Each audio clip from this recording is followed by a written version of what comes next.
In this video, we're going to look at general rules of rounding. In the previous video, we looked at a little revision on how to do place value. And in this one here, this should also be a revision. Most folk, by the time they got to National 5, will have seen how to round in several different contexts, probably since they're in primary school. But I just want to make sure that everybody knows how it is I'm expecting this to be done. So, general rules, we're going to look at the digit immediately to the right of the place you're interested in, and this digit determines how to round. So, for example, if I had 10782 and I asked to round to the nearest 10, well, I know that's my ones column, tens column, hundreds, thousands, and tens of thousands, okay? So if I want to round to the nearest 10, I look all the way down to the tens column, and it says here, look at the digit immediately to the right of the place you're interested in. So I'm interested in that 2 there.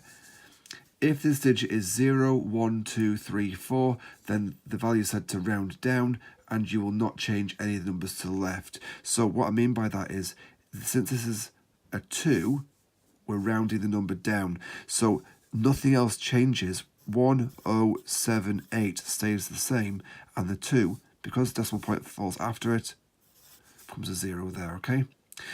Now, I could have... let's say I was asking for, this is for nearest 10. There you go. Let's say I had 1487.6.58. I want to do it to 1 decimal place, 1 dp. Then,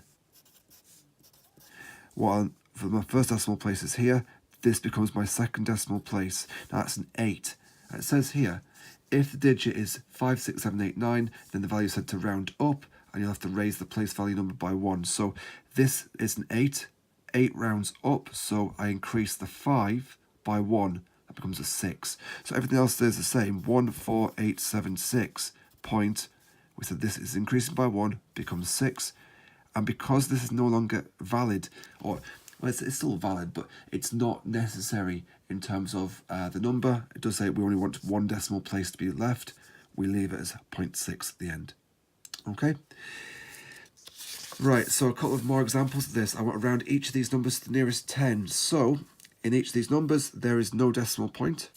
We know that it's ones, tens, hundreds, thousands in this case. So there's my tens column. It's the 4. I look at the number immediately to the right.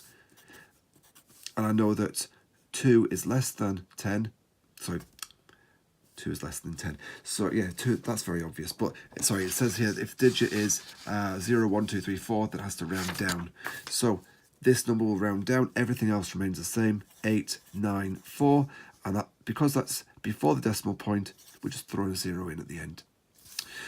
Okay, this one over here, 78,104. Again, the 0 is my tens column. The 4, 0, 1, 2, 3, and 4 round down. So this rounds down. So everything else is the same with 7, 8, 1, 0. And because that's in front of the decimal point, that becomes a 0 as well. Okay? Next one over here, I'm going to put decimal point in here just to, as a thought. Okay? So this one here, we've got 29,089. There's my tens column. That's the way the 8 is. I look at my 9. 9 rounds up. So 2908 becomes 2909. And because that's in front of the decimal point, I put a 0 in there. So 29,090. And finally, over here, I've got 142.816. Well, be careful because the decimal point is down here. This must be my tens column. So we'll look at the 2. 2 we know rounds down. So we know that the 1 and 4 immediately to the left stays the same. The 2, because it's in front of the decimal point, becomes a 0, and everything after that stays, disappears. We do not want anything else after that point. Okay? There are loads of exercises online you can do to practice rounding to the nearest tens, hundreds, and thousands. Please feel free to do the same thing. Obviously, to the nearest 100 instead, we'd look at the hundreds column and look at the 0. So the same sort of thing happens again. We should be able to do this by now.